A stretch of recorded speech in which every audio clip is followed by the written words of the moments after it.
what are you looking for in a company? So let's say you've identified the individuals are good in the company itself. What are some of the key indicators that you're like, hey, this can be a win?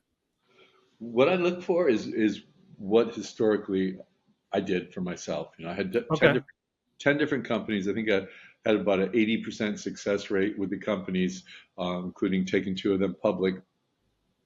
And what I looked for is an emerging marketplace that was growing rapidly, that had competition, that had fervent customers, and had a gaping hole in it. The competition was not doing something right. They were Mhm. leaving a very important piece of the equation on the table. And I'd Okay. go snap up those pieces, and then we'd become the preeminent player in that space.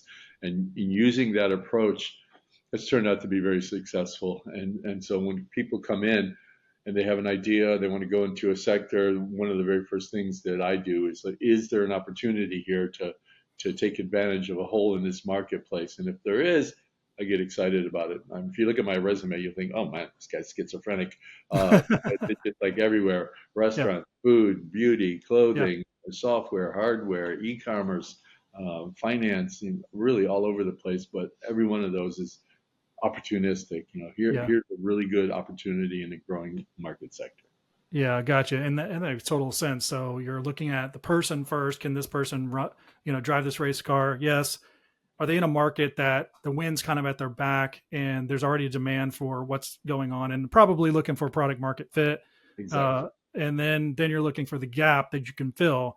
Can you give me an example of a company that maybe you've worked with in the past, or maybe one of your companies that kind of fits this bill?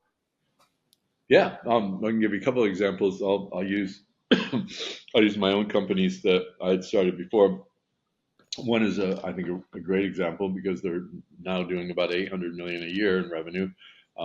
We have employees on every habitable continent, and we have solutions that impact over half of the television households around the world. Um, Nice. that company, we started that when HD first started becoming popular. So this is an opportunistic change in the environment where I look for this big idea. What's a shift? Uh, Hmm. Airbnb, I can use that example later. That was a shift moment.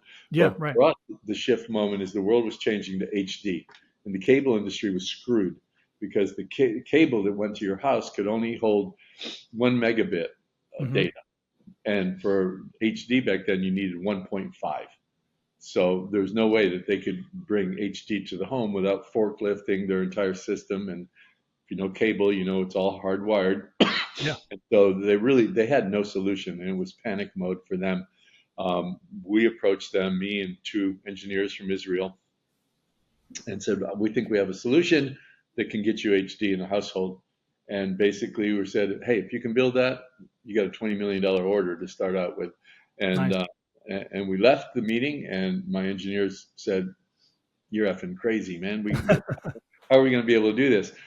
6 months later, we came up with a solution that literally quadrupled their throughput. So not only were we able to deliver HD, we were able to deliver two HD and one SD in one cable. And because that opportunity presented itself, and because the demand for that solution was so high, uh, Hmm.